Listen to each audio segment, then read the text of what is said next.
Hi, everyone. I'm Lauren Dennis, your host today for the Art Box Academy podcast. So excited to be here today with our amazing guest, Dr. Arthur C. Bartner. Welcome beyond. So excited that you're here. Thank you. As many of you know, or if you're a first-time listener or viewer, our conversations are really based around the power of creativity and what we all can do to just add a little something, if we want to call the 0.25, or something that will lift us and elevate us. It's accessible to us all, and I think it's an essential skill in today's world that we are our highest optimal creative selves. So welcome, Dr. Bartner. Thank you. It's great to be here. Yeah, amazing. So for all of you Trojans out there, we know there's many of you. Dr. Bartner is currently the professor emeritus at the USC Thornton School of Music, but he is incredibly well known, renowned globally as being the director of the USC Trojan Marching Band for over 50 years, which is incredible. I guess you can kind of judge my age, but I started in 1970. Incredible. And 50 years later, here I am. So I've had a great journey. Going back, I think we all, at least myself, and I know many listeners, what are some of your earliest experiences regarding music? When did that all begin? My first solo was in a sixth grade on Christmas concert on Oh Holy Night. And if you know the piece, and everybody knows the piece, Yes. there is a repeat on the opening strain. And guess what? I did not make the repeat. And I looked over at the accompanist, and she's going, "Oh my goodness, he went on." And she's like scrambling. But that was my first musical memory. Wow. Anyway, I had a couple of great moments, and I'll run them quick. Number Yeah. one, I heard the Marine Band play Bugler's Holiday. So something resonated as a young child, because we all hear music all the time. Yes. With you, it was what? I mean, do you remember that feeling? Bugler's Holiday, 3 trumpet players came and played Bugler's Holiday. Dip, tickety, dip, dip, tickety, dip, tickety, dip, dip. And I was like, I never heard anybody play like that before. And 3 guys who sounded like one. It was wonderful.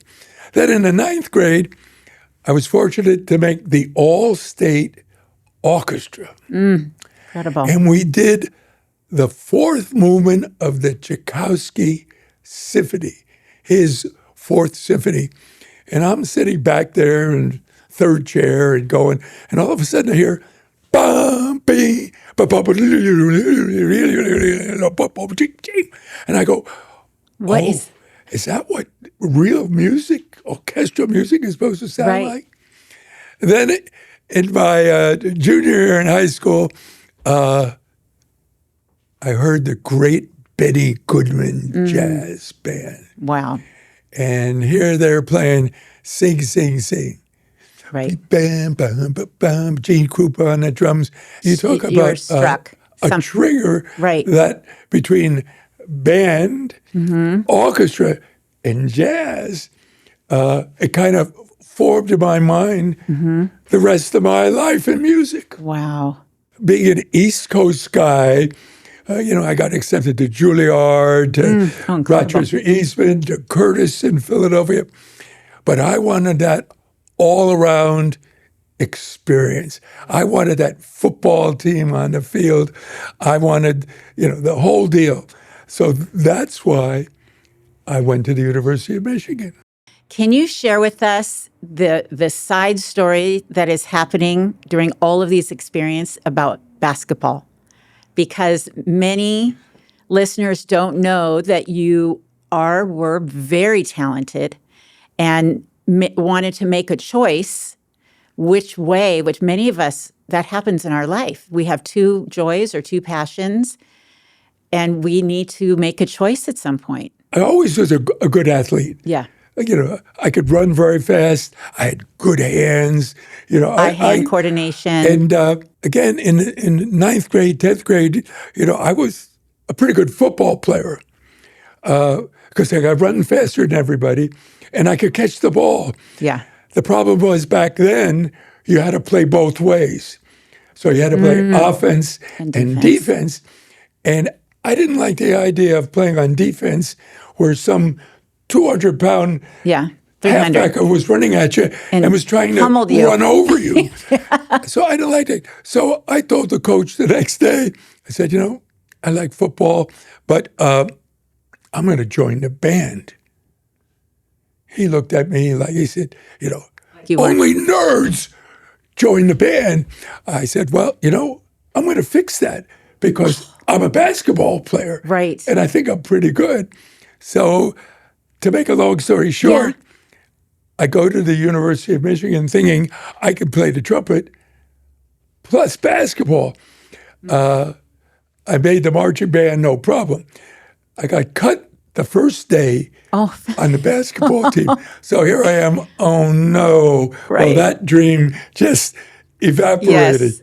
But I had a wonderful career at Michigan in music, and it molded my life. It really for 50 years at USC. It really did. So when you began at USC, I know the band was much smaller than it is today.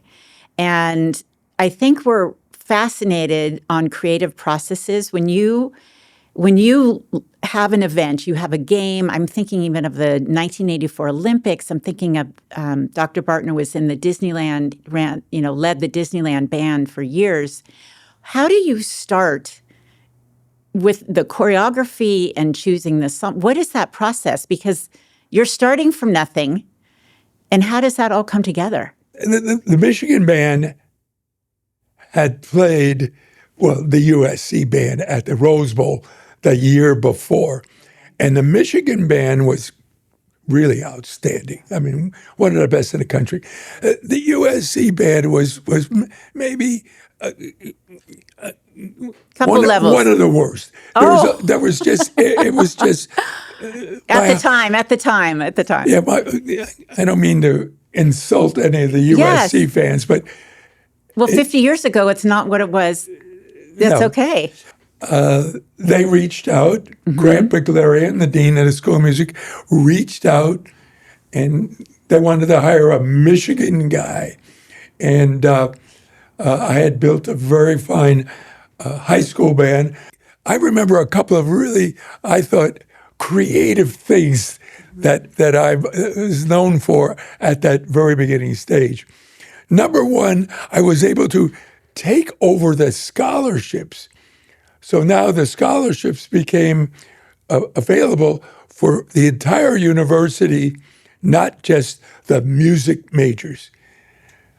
A lot of music majors are great players, but they really don't want to be out on the field marching around at football games. The next thing I did, I invited females to be in the Trojan marching band. And so, pausing for a second, that was a novel thing to do at the time? That was a novelty to do at that time. For example, the Michigan band did not have women when I was in it in the 60s. That's transformative. 100%. Yes. So, and my high school band had gals in it. And the gals were not only just as good as the guys, but they were better. Yes. So I didn't understand that part of it. Right. And then I guess the third thing I did, I started to contemporize the repertoire. Yes, make it relatable. I started to do tunes that the kids related to. And don't get me wrong, I love John Philip Sousa. Yes. I probably have conducted every one of his marches. But when you're dealing with 18, 19, 20, they want to play what they're listening to. So I brought in Chicago. I brought in Earth, Wind, and Fire. I brought in Blood, Sweat, and Tears. I brought in all these contemporary groups that had horns in it and a lot of drums. And all of a sudden I created this interest within the band. It's what they call in sports, probably in the arts, I changed the culture. All You of a sudden, ignited it, yes, for sure. the kids wanted to be in a band now because we were playing their music. Right. And then in the 1973 Rose Bowl, I had a watershed moment. I brought in Diana Ross. Please share that with our listeners and viewers. That is a game changer. Was arranged by Hank Ehrlich, who was the PR director at Paramount Studio, who just called me one day and said, Diana Ross is in this movie called Lady Sings the Blues. So I said, and you talk about taking a risk. Right. You go, oh, that sounds like a great idea. And, she'll sing, I'm now being creative, she'll sing, right, the famous George Gershwin tune, Love is Here to Stay, right? And Hank looks at me going, I guess so. So there wasn't even a plan.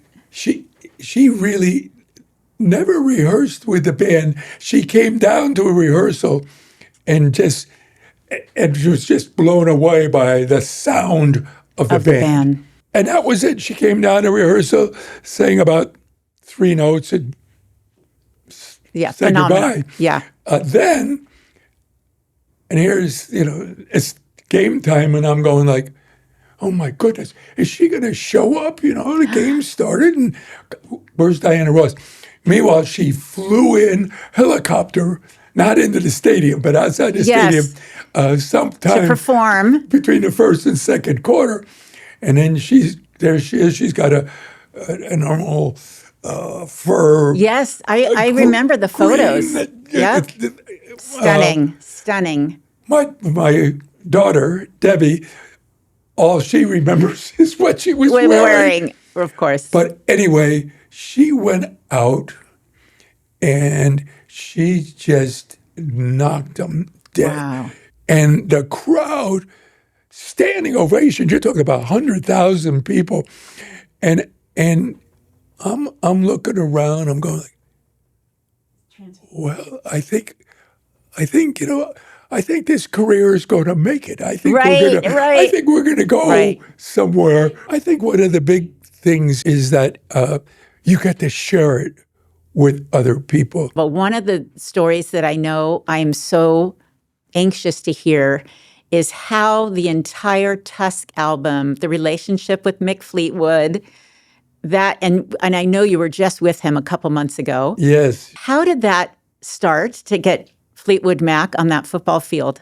That's a great story. And it's one of my favorite stories. And everybody's got their own take on this story. But I was there. Yes. You were in charge.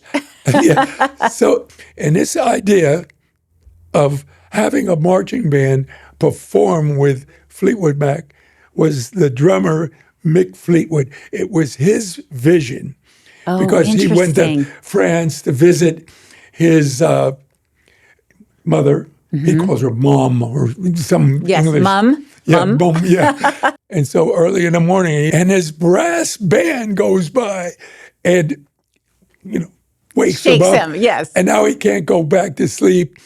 But he looked at this brass band and he watched all these kids following behind this brass band, and he fell in love with the idea. So he said on his next album, he calls the band office and he says, I want a big brass band on my next album. Are you guys interested? Yeah. Yes. 5 seconds later, I said, yes, we're interested.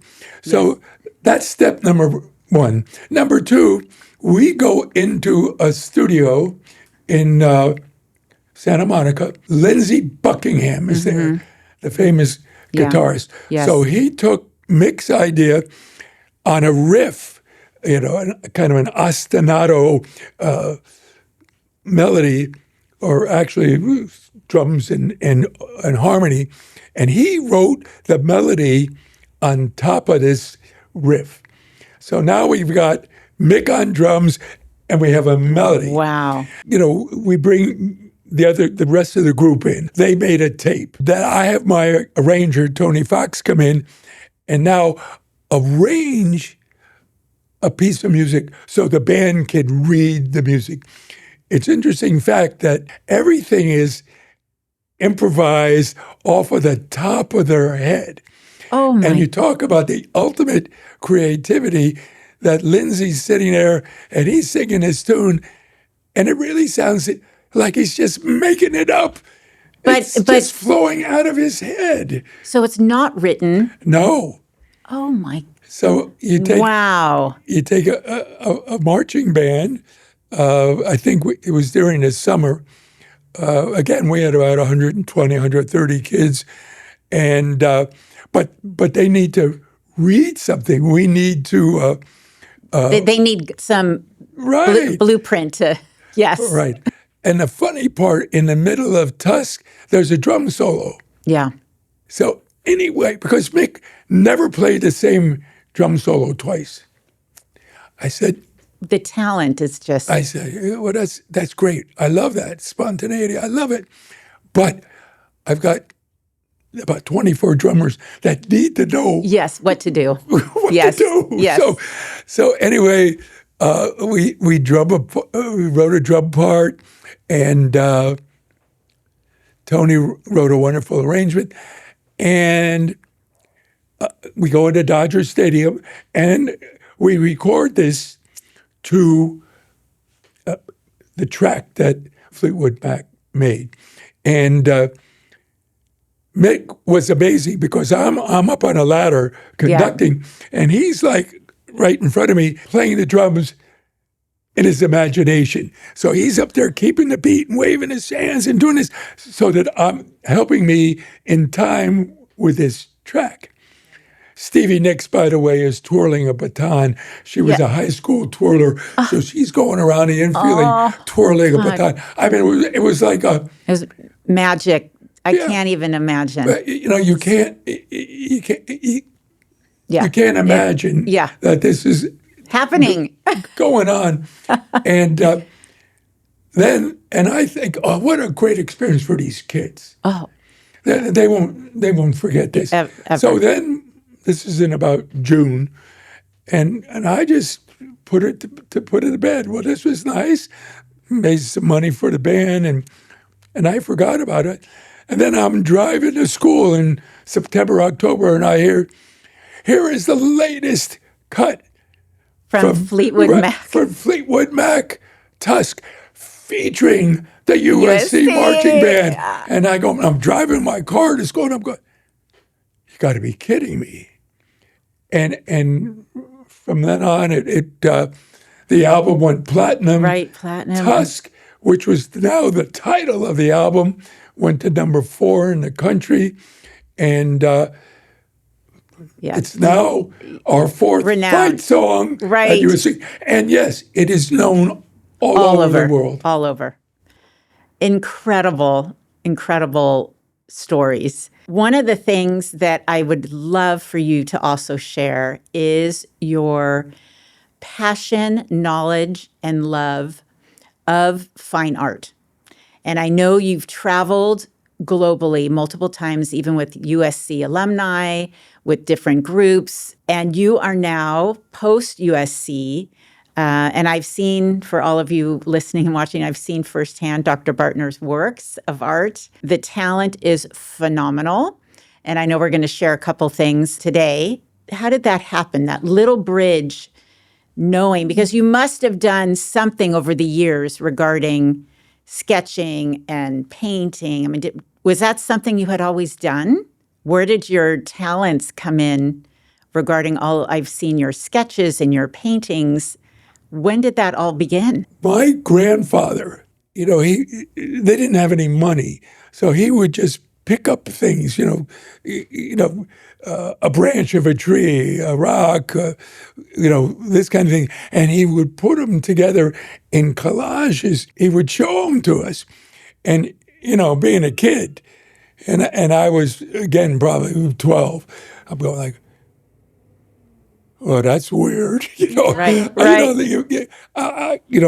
that was kind of kind of my first experience at a piece of art. And then I had what I call a crazy aunt. She was crazy. She lived in Woodstock, New York. So that should give you an idea. She was like a hippie before her time. Right. But anyway, she was a sculptor. And so you were exposed to this at a very young age. Yes. Yeah. And then I was, into basketball and trumpet and marching band and concert band and jazz and all those things. I did an event in Japan. It was the Rico All-Star football game, and I was in charge of the bands. So I had an armed forces band, and then I had a Japanese military band. Interesting. So since they didn't understand football back then, this is back in the late 70s, early 80s. So I was coordinating what bands do at football games. Anyway, I visited the Japanese School of Western Art. Just on your own? On my own. And I turn a corner and I look down this hallway and I see a Monet water lily. And I'm going like, wow, I've never seen anything so beautiful. Wow. And I start walking down this long hallway, and it just gets better and better and more beautiful. And I'm going, and then you get up close and you see all these little dashes and dots. Color. And I'm going like, I know. Well, how did he do that? He put all these ticks and touches and stuff in. How did he do that? And back there it was, you couldn't see those. Right. And I've done that where you go in and you look right in and you would never know it's a leaf or it's just this colors on, it's all this, it's almost like an optical illusion, impressionism with all the color. And I just said to myself, someday I'm going to be a painter. Oh. That's what I said to myself. And anyway, that kind of, and then from that moment on, I started visiting every art museum wherever I traveled. If I traveled with Disney, I would, like in Boston, I'd go to the Institute of Art in Boston. So you on your own, all on your own, curiosity, no matter where you were around the world, you would find the art museums. Curiosity is a good word, a very important word when you're talking about creativity. Yes. Because if you're curious, you want to know, well, how do they do that? How, is it the imagination? Is it the exploration? Yeah, asking how and yes. So anyway, this led to when I started to take the USC band on the road, I would say, well, at such and such a time, I'm going to be at the National Gallery in London. If you would like to join me, I will most certainly take you on a tour. And lo and behold, like every one of those kids, traveling band, which was over 100, showed up. And it's pretty hard to go through a museum with that many 100 kids. But and then when I started traveling with alumni groups, I would always put in an art gallery. The last one was at the Chicago Institute in Art. We played Notre Dame. Well, I should say we used to play Notre Dame every year, and every other year we went back to Chicago. So now on the Thursday before the game, we stay in Chicago. I took the alumni group through the Impressionistic gallery, and they have probably next to the well, there's the New York, the Metropolitan, the National Gallery in Washington, but Chicago is right up there, and it's an amazing collection. One of the paintings that I remember so vividly is the Sunday afternoon in the park, George Seurat. That was on my tour. Yes. And you talk about, he's taken Monet and he's made it scientific. Correct. Because he put all these dots in juxtaposition, all these different colors, and you look at it and you go, yeah. And that's one of the paintings too, in some of my art history classes and just over the years where we would just try different things of looking at those fine little pointillism dots. yes. This close, you would, and again, when you walk away, how all of them, they like dance next to each other. Well, it's your eye and your mind that focus these colors in together. Yeah. That produces the color and the vibrancy of the painting. Right. So Now, how often now are you painting and sketching? What does a typical week look like for you? Now, in between still some emeritus work and this, and I know, because the passion I'm hearing, there's such passion in music and there's such passion in your art. You've continued this sort of soulful engagement your whole life. right. Through the years when I retired from Disney, for example, I said, okay, this is my moment. I'm going to start to paint. And it would never work out because, painting, you need time. You need time to sit in front of that blank piece of canvas and just think about it.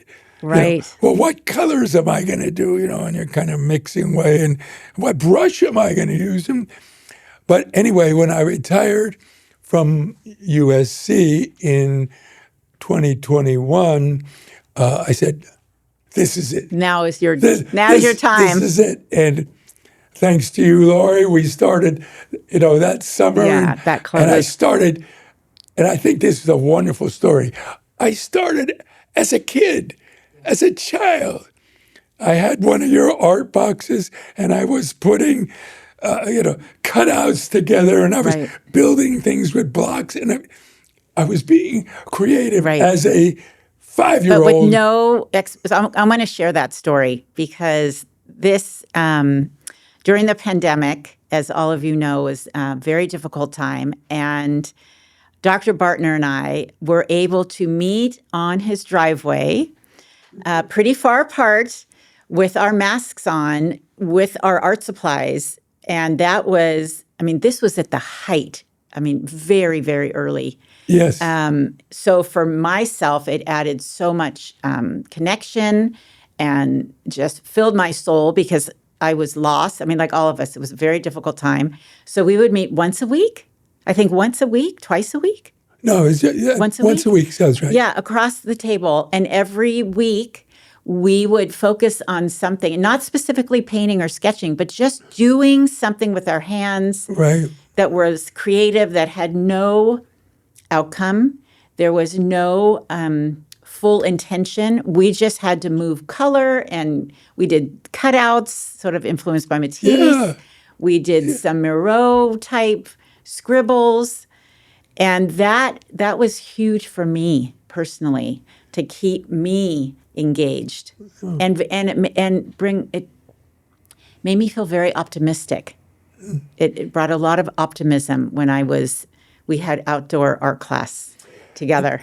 This is very, very, because this was the beginning of this art career.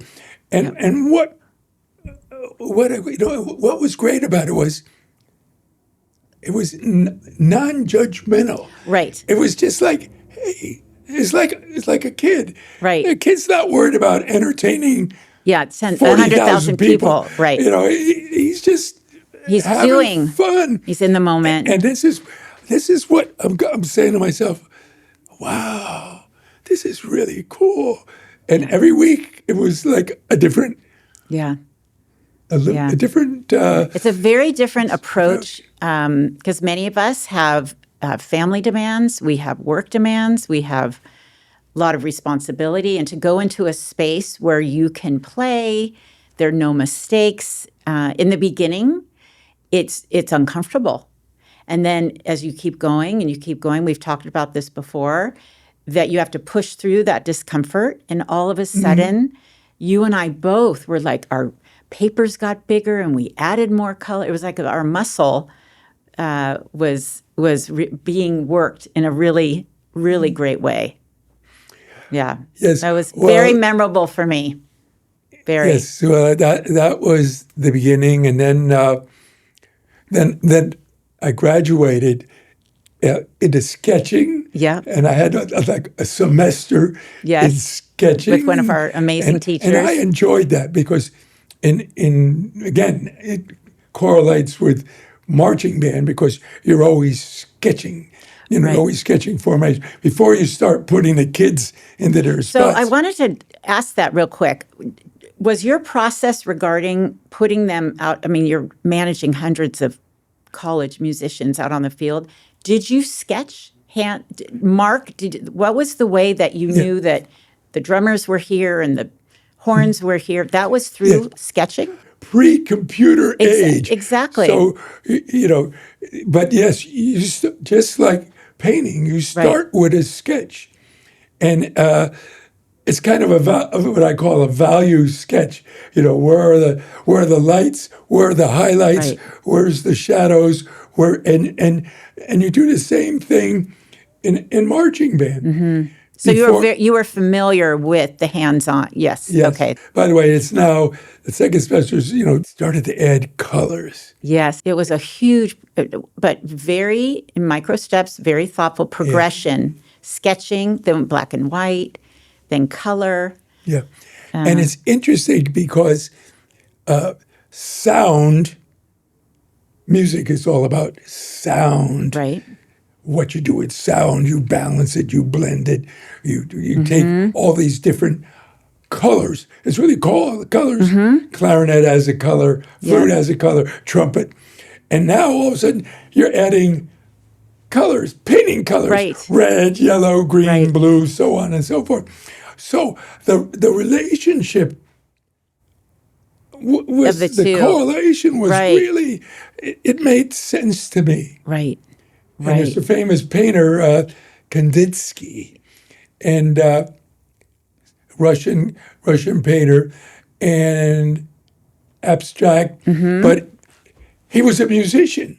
He was a musician. And I think a very well trained and the verge of he could have gone that way. Yes. So he now said, well, red, I want this kind of emotion. Yellow, I want this. Blue, I want it to be calmer. Right. And he would, as he's making these abstract, crazy format, what I call crazy. I happen to like it because I do too. I love the colors. Yeah. He related to musical sounds. Interesting. So I'm, right. golly, this is how my mind, it sounds and colors, this all makes come together. Sense to me. So incredible. One of the things that you and I have talked about in our classes and just as we've known each other over these years is how important finding your joy, the passion is if it's whatever you are doing. And you have shared with us that you have seen yourself at this high level of creativity when you really are passionate or in a place to express yourself freely. How does that go from music? Because your passion for painting, the way it is so inspiring to listen to you because that same spark, that intensity, the passion is there. How did you know that going into painting was going to bring that? I mean, did you just feel that early on? Yes. Music is our passion. But there has to be another outlet. There has to be another outlet, whether it's writing, whether it's cooking. Right. You talked. By the way, I'm an awful cook. Oh. I can do. I can make toast. Yes. I can make cold cereal. Yes. That's about the extent of my repertoire. We all have our talents. Right. But anyway, I had a professor at Michigan, Louis Stout, who was Chicago Symphony horn player, and was now professor of horn at Michigan, and he always, I took a class with him, but he always said you need an outlet, and his outlet was reading, writing. You had mentors that really, really had a pretty strong impact. Yes. Yeah. And again, when you people that you admire, you tend to listen to their lifestyle. Right. And I remember I was walking back to my fraternity house, and I saw him on a bench, writing away. I said, What what are you doing here? Just by himself on a bench? Just by himself. Little Michigan, the trees are turning colors. And I think I'm just expressing my feelings as I'm looking at nature in this beautiful. We were at what they call the quadrangle in Michigan, which is a very beautiful spot. And I said, it made a real impact on me. Why isn't he in the studio practicing his horn? Right. He doesn't need to do that. He's already at the top of his field. But that practice, because I think it's interesting for all of us to hear that those creative practices, if you did not see him, you never would have known, right? Right. That he does that. So I thought, do you do any other? We can leave a couple, I'd say, special words of wisdom with our listeners. What do you do? Anything? Do you do a little writing? Do you do? Because for me, when I go walking by myself is my most creative time. That has been that is an important practice for me. Yes, I have music, art, and I work out like crazy. And I need to do this because it goes back to the basketball days. Well, your love of sports, your interest, right. As an athlete.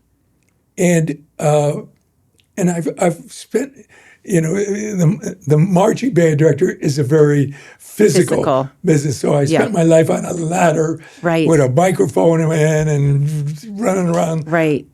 So I listen to music constantly, but I paint every day, every evening. After I've calmed down and relaxed and had dinner. I sometimes paint before dinner, but it's better, relax. To end the day. And then, you can sit and there's something about, and I have to mention this, there's something about sitting in front of that canvas and, okay, today I'm going to paint a tree. And, this tree is going to be the best tree that I've ever painted. And you get into the flow. You're now relaxed. Right. You're coming down.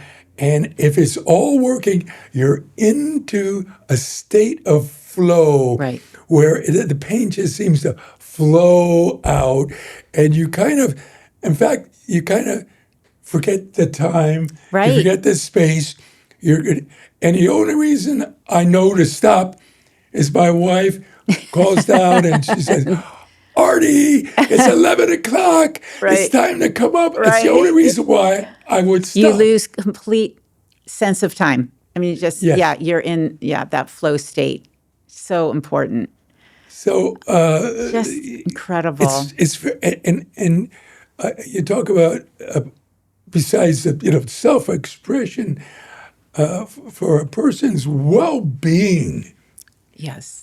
Health-wise, it's great to have that moment. Yes, there has been some recent research and data that now shows being in front of works of art, going into a museum, cortisol levels drop.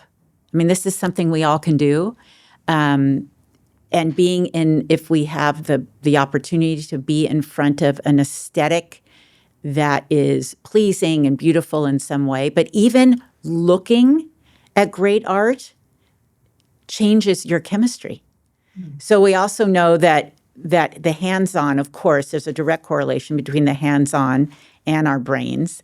But I could see how that would be an incredible way to end a day. We're going to have a part 2 with Dr. Bartner because I think we could have gone, I feel like we could go on a retreat and we could learn so much from you. If you have 2 little takeaways for our listeners, I do want to bring up just the emphatic, clear message about this passion and joy. If you had to leave one other little something to someone who's thinking about trying something new or feels uncomfortable, there's a little bit, you got to push yourself a little bit to try something creative. What would you say to someone? What is it? What little takeaway? Yeah. Well, two things I want to say, if I can remember what the first one was. Anyway, I've always enjoyed the arts, not just music and painting, but not so much cooking, Yes. but dancing, Yeah. Writing, poetry, Right. all those guys, Yeah. because I think that's what enriches our lives. Yeah. Thank goodness we have the arts. Yeah. And Yeah. the love of good And as music. you said, and it's so important for us spiritually, soulfully, mentally, emotionally. Yes. Yeah. Yeah. So try to do a little something. I think we want our listeners and viewers, if you can do a little something that maybe you haven't done before. And you don't need to go to the Met in New York. I mean, there are small galleries, or you can just pick up some paper, or you can do a high school our high schools here have phenomenal theater and dance productions. The other thing that, and this is kind of on a personal note, Yes. there could be no fear involved because nobody's judging. When you're a Right. trumpet player and you got to hit that high note that's out of the register, and you got all these people listening, and somebody's sitting there judging you, or a jury, Right. and you got to go, bah! Right. There's a fear. Right. There's a doubt that seeps in that says, well, am I going to hit that note or not? But you must do it. Right? Oh, yeah. You must do it. have to do it. You have to do it. But what I'm saying, as you age and as you get into this fine arts and painting, the fear goes away because it doesn't have to be perfect. Right. So what's so interesting when we've taught some abstract or cubist lessons at the Art Box Academy, either through kits or classes or workshops, many of our students, both adults and children, have a hard time making things in a cubist, crooked, not supposed to match, upside down, lopsided way, because we're all so used to making things so perfect, precise. Right. So I think if I'm hearing you, having the mindset to not be so perfect, to allow yourself to just, I love the phrase, give it a go. So if I'm a trumpet player and I try for that high note and I don't reach that high note, I'm just going to try it again. Correct? Resilience. It's called resilience. Right. And so whatever it is, if I've interviewed for a job, if I want to get into I know there's so much pressure on kids getting into the school, whatever you know what? Apply to another school or apply another time. So it is that perseverance. It is that grit. And it's just a reminder for all of us to keep that close, because I think that's part of being human. Right? We try again, you push through again. Yeah. Amazing. I've dealt with this marching band, 300 kids, striving for perfection. Yeah. Because you can hear an off note, though. Yeah, you hear a wrong note, A wrong note. or you see a kid out of line. It doesn't work. The crowd doesn't remember all the 299 kids. They remember, hey, look at that kid. He's going the opposite way. But what art has done for me, now it's this personal, very personal thing. And now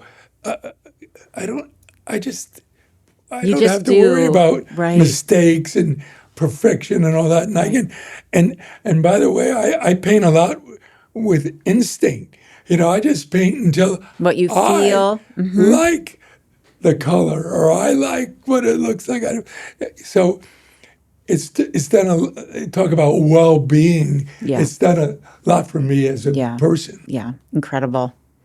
Well, thank you, Dr. Bartner, for this incredible conversation.